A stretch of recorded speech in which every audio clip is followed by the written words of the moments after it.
Hello, everybody. Welcome back to the show. My guest today, it's actually his first podcast that he's been a guest with, Coach Jason Johnson. Jason, how are you today? Hey, Matt. I'm feeling good, looking good. Ought to be in Yeah, Hollywood.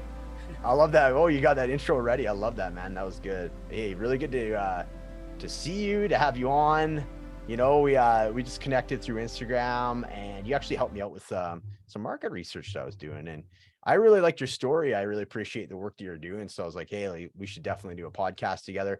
Not to spoil it for you, but you're getting a podcast ready to go on your first day using the new microphone out there. So yeah, like you say, looking good, feeling good. Awesome, buddy. Well, let's get into it.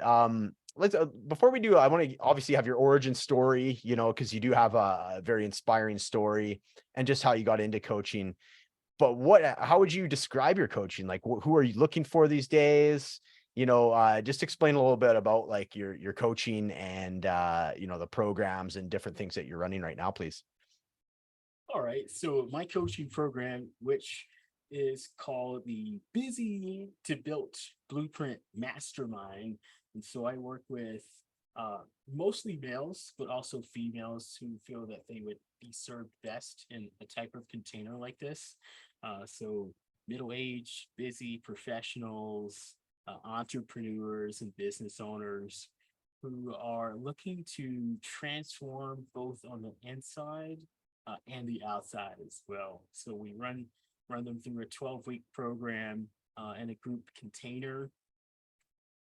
We run them through our nutrition program, which I call the flexible fuel program. That's one of the pillars of the program. And then we also create a training program just because physical activity just it has so many benefits, man. So we Yeah. get people moving as well. The idea is people come into the program with the mindset of, I'm too busy, I don't have time. We literally teach them to prioritize uh, physical movement into their life. So I literally work with them and look at their pockets of time that they do have to fit in their workouts. And then what actually drives all of this? You can have a meal plan, you can have a training program, but the mindset and the accountability is the other part of the program. It's really, for me, the main pillar of the program that actually gets people to stick to the habits that they know are going to get them results, the mind, and the life that they want to have. So that's the program in a nutshell. Awesome, man. Sorry, my dogs are going nuts. I think it's like mailman time here. Can you hear that in the background? A little bit? I can barely hear Oh, it, okay, but I that's do got hear like a woof woof. Yeah, yeah. Okay. My apologies. I love that, man. So you kind of have like these pillars. It's like nutrition, Yeah. prioritization. It's like a mindset, the accountability part, and habits. So like I really like what you're saying about, one of the key things, especially with like busy, professionals, is finding time. 'Cause it's easy to make an excuse, right? And I like to I'm just curious how you do it, but I like to, like, with me, is like, the whole like 1% of your day, like the 10 minutes a day.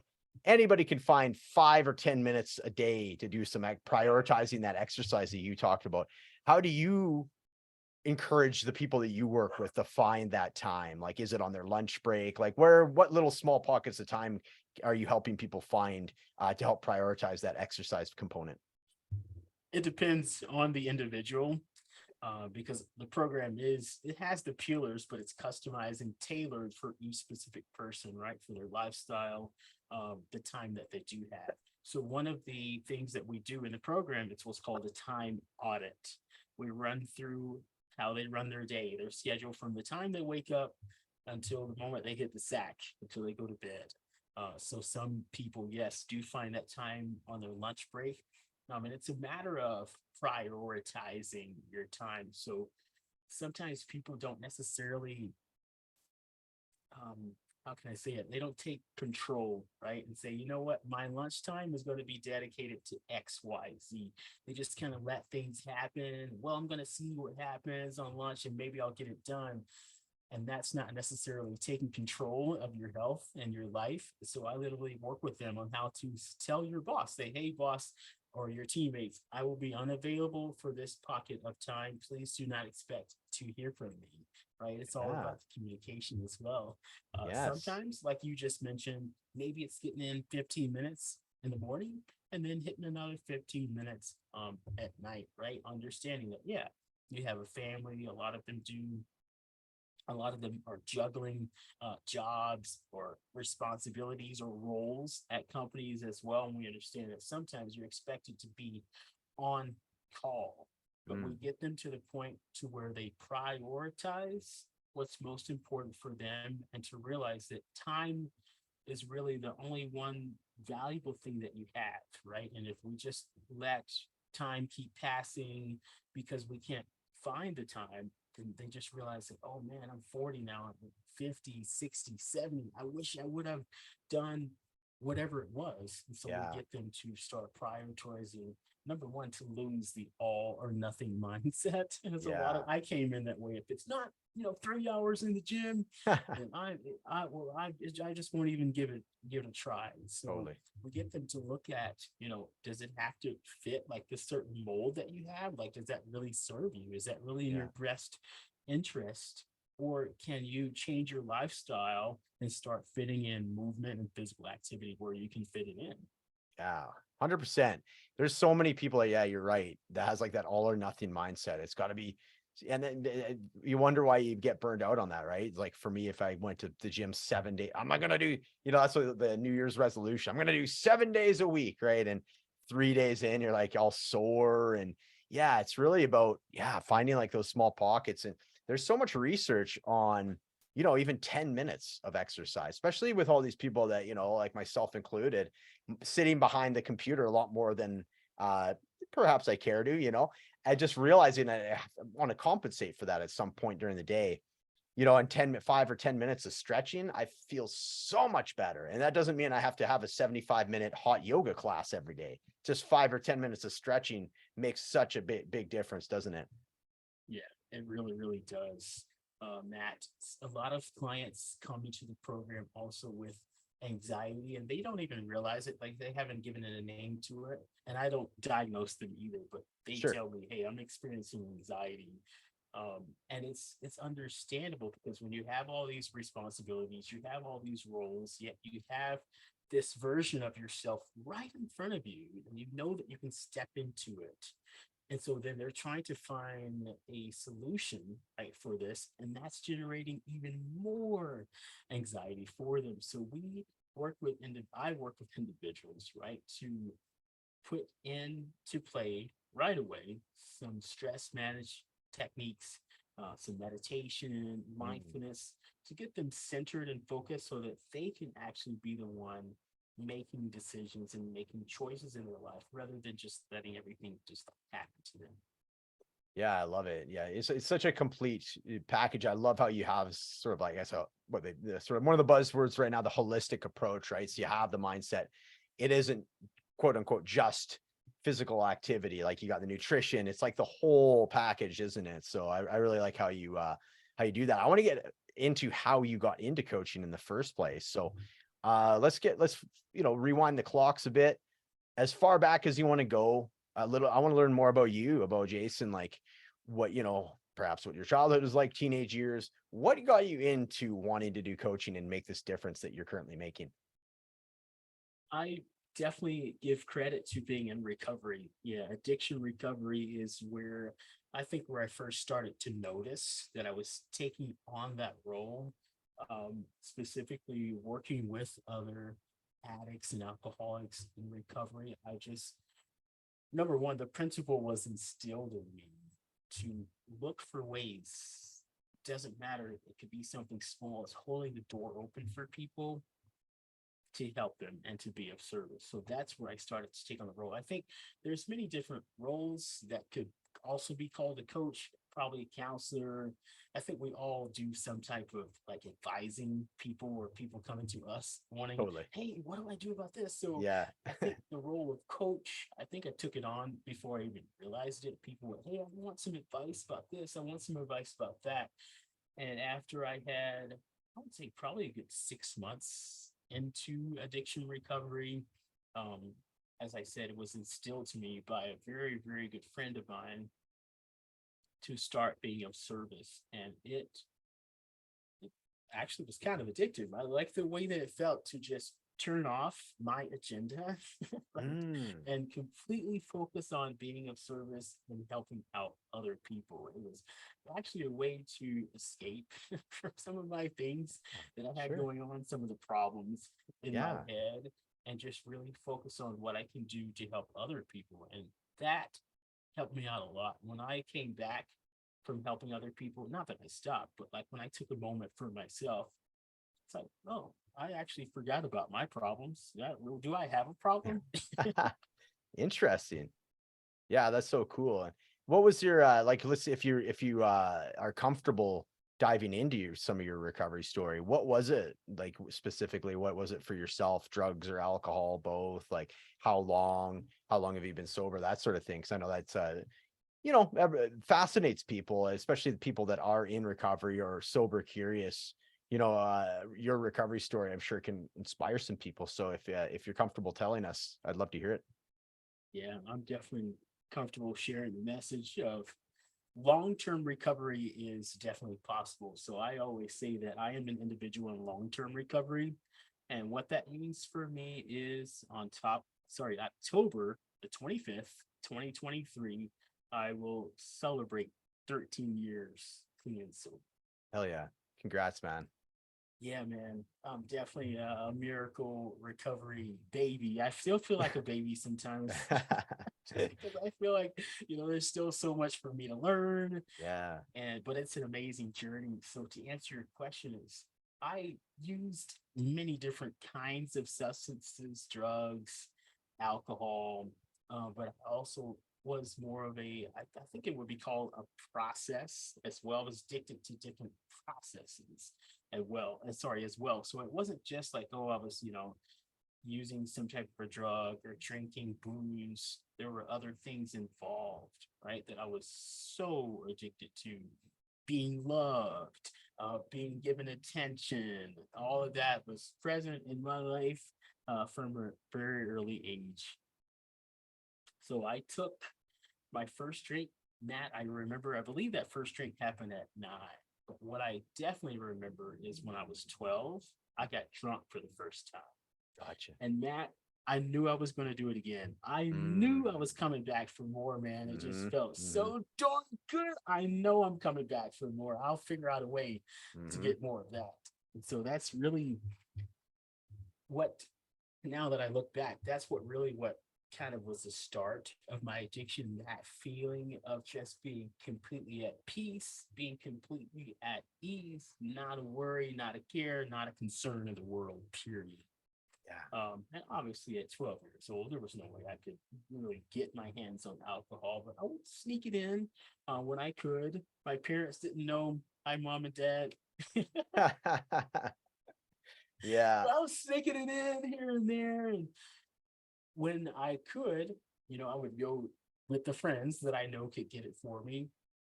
And it started to turn into like a little bit of an obsession where I, instead of focusing on my schoolwork, normal teenage things, I was looking for my buddies, right? That could help me get to the booze. So fast forward to college, I went to a junior college, but they had dorms, and our dorm was the party dorm. Yeah, Gotcha. it was actually a dry campus, but that didn't mean anything to us. So Fair enough. always, Yeah. drinking when we could, partying when we could, until one day, my roommate's probation officer showed up. She said, "You guys better knock it off, or you're going to be in big trouble." And I'm the type of addict and alcoholic that consequences really do not deter me, right, from Yeah. getting that next fix. I Yeah. don't really care anything about all that stuff. That's Yeah. fine and dandy. I'll just deal with it later. Totally. Um, so when I turned 21, Matt, and I was able to legally buy alcohol for myself, that's when it started to progress. I just felt like completely empty in life, felt like I had no direction. Like, why am I even alive? Why am I even existing? Like, I just don't fit in, it seems like, anywhere. I'm always miserable. And so I just started drinking a little bit more. I remember actually I worked at a bank I'm telling myself a lot here. I worked at a bank. My boss actually was involved. We had wine and other alcoholic drinks in the Ah, basement, yep. and we definitely would drink on our lunch breaks. And Yeah. like instead of me, being focused on helping clients, do we have enough supply down in the Yes. basement? I was worried about that. That inventory of alcohol was more of my concern. Yeah. And as we say, like I started to morally decline as well, Matt. Mhm. Like I started to do things that were questionable, and then beyond questionable, I was just flat out doing things that were just not right, taking advantage of people. Uh, it just led to just low morality, basically. Yeah. So we can fast forward. I just kept drinking more. I was in the bars 6 days a week. Hmm. And then eventually I, just left the bar and started to drink on my own at home. I was that miserable that alcohol became my best friend, right? And the drugs started at that time as well. Just one thing led to another. The effect of alcohol was just not enough. It wasn't hitting the spot, man. I need something more. I need something stronger, Yeah. something that's really gonna take me like to ecstasy. And so I started using drugs. By the time I was 28, I know that I had been to detox a couple of times just because I had been told, you need to go try and get some help. I went to a rehab down in South Florida the first time. I think that was 2008. That I lasted probably less than 48 hours. Mm. I was just Hmm. not ready yet. Yeah. I Yeah. hadn't had enough. I hadn't hit that rock bottom that Yeah. we talked about in addiction recovery. So I had actually said to myself, I was honest with myself, but not everybody else. When I leave out of here, I'm pretty sure I'm going to get high. I'm pretty sure I'm going to drink, and I definitely did. So I say this to this day, Matt. I'm so fortunate, but maybe not fortunate Mm. that I never got into any legal trouble. I always escaped. The cops were just kind of like always slapping me on the wrist, driving illegally, just like, listen, we don't want to see you ever again. Just go park your car. The Yeah. one cop actually told me, he's like, just park your car. And I don't want to ever see this car again. Yeah. And Matt, not even 5 minutes after I left him, giving me the talk, Hmm. I was already drinking and Yeah. getting high again. So again, those consequences didn't really mean anything to me. So fast forward to 2010, things were just getting worse and worse. And one day, I remember this day just as clear as it was yesterday. I could literally see myself, and this is a little graphic for some listeners. Hmm. I could see myself in a casket. I could Mm. see myself at my own funeral, and it was like, if I don't get this right, that's going to be me. I'm pretty sure I'm going to die from this. And Mm. it really shook me up. But more than that, I was just miserable. I was done. Like I became so desperate that I said, I'm going to rehab again and I will do whatever they ask me to do. So this time I went to rehab. I took most of the suggestions that they gave me. There were a couple ones where I was just, yeah, I Yeah. don't know that. Yeah. But again, so desperate, they said, hey, you're going to 12-step meetings. I was living in Chicago before I went to rehab that time. And they pretty much told me, you are not going back to Chicago. And it was hard for me to accept that because I wanted to be around my family and friends that I knew. I didn't really like the idea of starting over in South Florida. But at that point, I just became so desperate and so willing that I did pretty much everything that they told me. Um, I was in the 12-step community and program at the time. Mhm. And so I got involved with that, started doing a lot of service work, actually got to travel a little bit like around South Florida. And that's really what just opened my eyes up that, wow, we can have so much fun. I went to recovery dances, Cool. barbecues, Yeah. and it was just, I really love this life. Like, yeah, do I still have problems? Yes, I still have issues going on, but I am don't find it necessary to use any type of drug or substance, um, to be okay. So that's kind of how I live my life to date. Is I number one use the same thing I use in the program is application and reflection, but I would say definitely a lot more reflection I do ask the people that come into the program, our members, to reflect. Usually every Sunday, think about how your life has been over the last week. What's working, what's not working, and what can you do different this time. So it's really important to just kind of stay accountable and to also reflect on how things are going. So that's pretty much my recovery story in a nutshell. I could tell war stories, but I would rather not because I feel like anyone listening, and especially those that are struggling, you Yeah. have your own war stories. You don't need to Yeah. hear mine. You've got Yeah. Yeah. your notches on your belt, right? You qualify yourself as an Yeah. alcoholic or an addict or however you want to, Yeah. identify. Yeah. But the moral of the story is if you are to the point where you want something different for yourself, and you know that if you take one sip or one fix or whatever it is, that it's just going to send you into this spiral that who knows where it's going to end. Yeah. And so Yeah. it's time to get help, whether it's hiring a coach like Matt, or hiring someone to work with you, Mhm. to literally maybe take you by the hand and get you to the point where you're putting yourself first, doing what's right for you, but also living an authentic life as well. Definitely. Jason, thanks so much for sharing your recovery story. It's always interesting to hear, and it is like I have people that are a few months in, and I have had a few people that are a couple of years in, and having you, coming up on your 13 years again. Congratulations. It's so cool just to get that spectrum of different.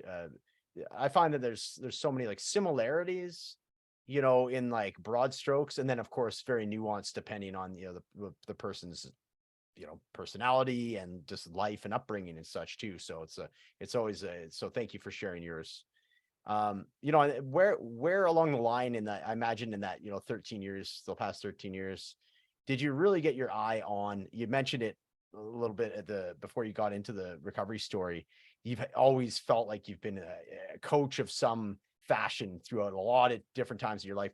When did you make the official you know, journey into entrepreneurship, and you're like, hey, I'm going to be making a run of this and creating your own programs and, getting your own clients and such. What did that look like? And what kind of timeline are you on for as far as that? Well, I'm actually thinking back to my life, especially early childhood. I used to mow lawns in the summertime. So I feel like that's when I kind of took on that role Entre- of being an entrepreneur. I yeah, mowed good point. lawns for Yeah. $10 an hour. So it would take me about an hour as well. Yeah. So I would collect that money in the summer. And that was my way of, having money as a teenager. Obviously, we know what I was doing with some of the money. Sure. Sure. Yeah. So to fast forward to where I am, like in this phase of my life right now, if we go back to 2016, I got certified as a holistic nutrition coach through the Institute for Integrative Nutrition, and they're based out of New York City. The entire program was virtual, it was online. Okay. However, we had a local group of coaches that were actually in the same cohort together. All of us, we met up. I think it was like once a week, or maybe once every 2 weeks. We regularly met up and helped each other. One of the requirements for the program is you have to do practice coaching sessions. So that's where I first, even without charging people, I wanted to practice. That's Mm. where I first started saying, "Oh, I know that I could work with people," even though I was still dealing with my own things. I was still in my own and still in my own transformation journey. So that's when I started to reach out to people, just interviewing them and just saying, hey, what's going on in your life? So I did pick up there, working with people here and there. I would say over the last couple years, though, probably 6 to 9 months after the pandemic started, that's where I wanted to kind of fly and soar my wings. I got another certification through Precision Nutrition. I Mm. graduated in November of 2020 as a fitness and exercise nutrition coach. Okay. And it was probably one of the best decisions I ever made in my life, because not only did I get strategies on how to help myself, they literally taught us from, you know, the initial coaching session through, you know, like the end of the coaching journey with a client, and how to really work with people. And I absolutely loved it. I didn't work with like a lot of people at the time, but people started coming to me saying, "Hey, I noticed you're losing weight. Hey, what are you doing about this? And what would you do about that?" So actually at the beginning of 2021 is when I joined a coaching mentorship program. Mhm. It was for a short time, but I learned a lot in that short time on how to become an entrepreneur. It can be challenging at times because, especially in the beginning, it's like the income is not stable. There's like Yeah. not a lot of stability. You're taking a risk, right? You're like, I'm investing, I'm putting myself out there. Like, how is this going to work out? So it really, to be an entrepreneur for me, it really takes a person that really is okay within themselves, number one, but okay with the ebb and the flow, the ups and the downs of the entrepreneurial journey, and someone that's not, stuck on the traditional mindset of having a job with a salary. And by the way, those are not guaranteed either. Yeah. Good Jobs point. that I Good thought were point. so sure, so Yeah. secure. And then they said, Yeah. well, you know what? The budget's a bit cut, so we're gonna have to Right. let you go. And it's like, Yeah. It's a lot of that going on. Yeah. yeah, yeah. Yeah. So I Absolutely. actually, feel a lot better being an entrepreneur because I'm more in control. I decide clients I'm going to work with or not work with. Because I just am not the type of coach where I'm just like, oh, please come work with me. Like, I've had conversations with people where we decided mutually we're not compatible, it's not a good fit.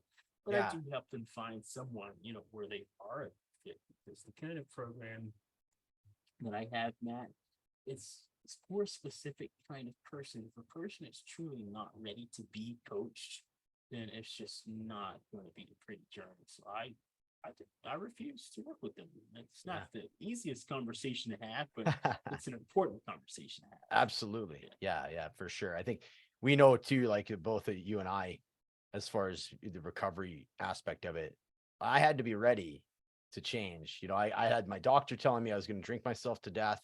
And guess what I did? As soon as I heard that, I went out and bought a six pack. Cause I'm like, don't tell me, you know what I mean? Meanwhile, I was scared, but I didn't want to feel that fear. And I was a little bit rebellious. Don't tell me how to live my life, doctor. I go get a six pack as soon as I talk to him, right? And my family trying to intervene. And I'm like, oh, they're worried about me. And like nothing changed until I wanted to change, right?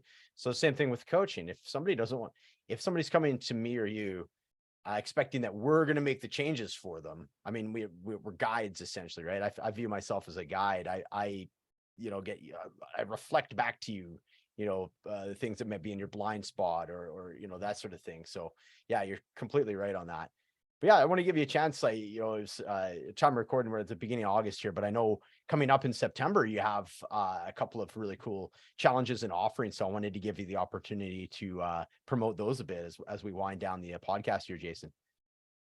Yeah, absolutely. Thank you so much, Matt. And one thing that I've been planning for is a challenge. It's a 5-day challenge. And a lot of people probably have heard of this type of a challenge, right? Because maybe some people are just not ready, like we just talked about, to take that step to say, I'm committing, for 90 days. Some clients actually sign up with me for 6 months. So some are Yeah. just like, whoa, that's too big of a jump Mm-hmm. for me. So let's just start small. And I love that. That's how I got started. Like, when I started my fitness journey, I was doing like 10 push-ups a day. I didn't do Yep. like 100 push-ups a day and 3 hours in the gym. My Yeah. coach told me this, hey Jay, we just got to get you into some type of action. So that's what this 5-day challenge is designed to do, is to get people into action. Give them a taste. I'm not giving you the full thing here now. Yeah. You get a Yeah. taste, right, of what it's like to work with me. You have access to me for those 5 days, but also to a container. And I call it a transformational container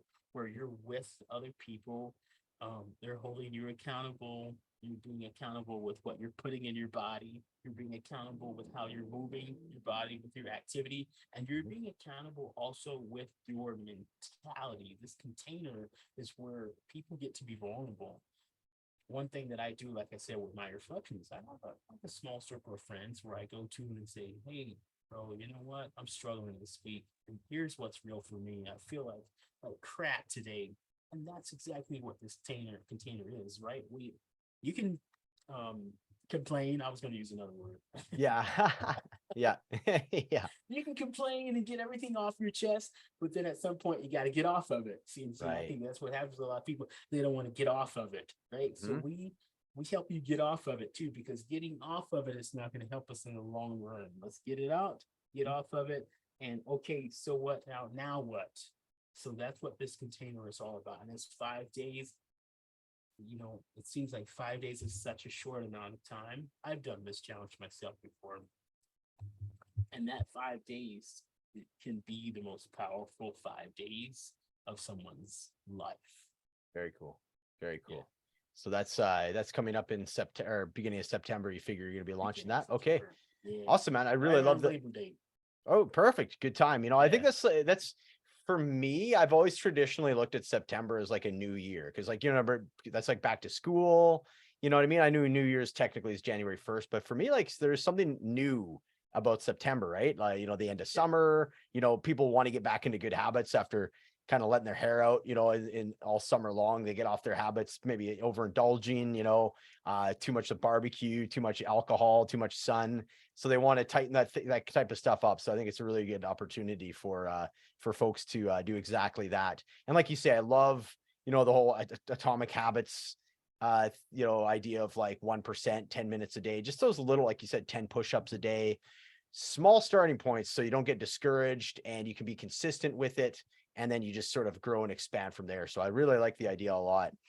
If folks are interested in that, where can they find you online, and how can they reach you as well? So I am definitely on social media. I don't live under a rock. I tell people I with the rest of the world social people. I know some coaches really aren't. They do more like face to face type stuff. Yeah. But Yeah. I'm definitely on social media. So I have um a Facebook page, Mhm. my name, Jason Johnson. I do have a web page which has access to basically everything, social media pages, even to apply to work with me, and that's coachjasonjohnson.com. That is the main website that I run. I'm also on Instagram with the handle Coach Jason Johnson. No one else has a handle, so it's definitely a unique handle. It's not won't be hard to find, I promise. And you'll see my lovely face with my dimples. You'll know it's me right Yeah. away. Yeah. I'm Yeah. shocked that there isn't another you're the one and only Coach Jason Johnson on Instagram. That somewhat surprising. It's not like you have I mean, it's a not a it's a fairly common name in a sense. So yeah, it's cool that you got that handle is where I'm going with that. So awesome. I'll have that in the show notes. So coachjasonjohnson.com, as well as instagram.com/coach Jason Johnson, and Facebook is just Jason Johnson, or is there the coach in there as well? Yeah, it's just Jason Johnson. Jason Johnson. Sounds good, man. Yep. Thank you very much for coming on the show today. Yeah, really glad that we're in each other's network, and looking forward to, seeing how your podcast comes about, and definitely put my hand up to be a guest on yours as well. It'd be great. Yeah. Any final words? It's August 1st today as time of recording. I'm just thinking, like, man, summer is such can be a tricky time to be disciplined, right? Part of me even, like, I want to be consistent. I am being consistent with my habits. I also find that there's times that I just want to just go out and hang out outside. So what is your advice for handling summertime? It's easy to fall off the wagon, so to speak, hopefully not with the drinking aspect, but with diet and that sort of thing. What's your advice for, this final month of summertime for folks? Yeah. I've got some good advice for that. And it's so easy for people. Help yourself, enjoy yourself. Ah, I love that. It's all about balance. So Yeah. in the program, even that we were talking about, my program, we don't restrict foods, right? There's foods that we can eat all the time. There's foods that we can eat some of the time, and then there's foods that we should eat just a little bit of the time. Yeah. Generally, the foods that we eat in the summertime, the barbecues and the fish fries and all that, Mhm. falls under the line of foods that we should eat a little bit of the time. My Mm. number one rule is, regardless of what you're going to eat, you best get your protein in because the protein is going to, number one, help you to get full. Mm-hmm. It also raises your basal metabolic rate, like the rate at which your body is burning energy increases. It takes energy just to digest and process and distribute protein in your body. So automatically, without you doing anything, you're burning calories, right? Mm-hmm. So that kind of leaves a little bit of some wiggle room for you to enjoy and indulge, a chocolate cake from your favorite aunt. We have a lot in my family too. We're from the South. We got chocolate chip cakes, all kind of cakes. I wouldn't even go down the road. So when I come home, I enjoy what my family eats. It's not just summer, it's around the holidays, the Christmas time as well. I make sure that I'm still getting in the physical activity. And then I make sure that I'm not making myself bad or wrong or indulging in what is a part of life, which is enjoying some good food. So don't restrict yourself, because a lot of times people restrict themselves and they can't take it anymore and they just want to like explode. I just want to binge. And then it's just, well, Monday I'll get started back on my diet. Or you know what, next month, when the parties are over and have anything on my agenda, I'll get it together. No, you're actually always only one meal away from being back on track, right? So if you do go to the barbecue, for dinner, have your food ready that you're going to eat. Make sure. Really, what happens with a lot of people is they don't plan and prep, right? They just, like I said earlier, just kind of see what's going to happen, and you fall prey to what's going to happen too, and you don't want that. So plan and prep. Planning, what's the phrase that I used to use? I don't use it anymore. I think of planning predicts your results or something like that. That makes sense. Preparation predicts your results. Preparation. That's it. Like so just have some type of a plan, right, in place, and don't exclude the things that you enjoy off of it. Maybe have a little bit of that burger. Don't eat the whole thing. One thing I do when I go to restaurants, I automatically split the meal in half. Other half, one half to eat right now. The other half is going to be for leftovers. Sometimes, Matt, I don't even eat the leftovers. I ended up giving away, to someone out on the street, or some people give food to their dogs. I'll give it away for someone else to give it to their dog or whatever. I have now, after this time, realize I don't have to consume the whole meal. The last thing, enjoy it. Take your time, savor every bite, every taste, right? Because a lot of times we eat way too fast. If you could make your meal last for at least 20 minutes, talk, have a glass of water here and there, space it out, and really just, that's good, rather than just double it in like that, right? The food is not going to go anywhere. It's going to be there in 20 minutes. So just slowly roll. Smart. And have a good time. So those are techniques, right, that are not like extreme to kind of help you have balance in your life, rather than going through, like I used to do, the yo-yo, an extreme way of doing things. So one step, one little bite at a time, stay present and enjoy. Beautiful. Great advice, man. Thank you so much, Coach Jason, for coming on. I'd love to have you on again at some point. And thanks so much for your time today, man. Thank you, Matt. I really appreciate you. All right.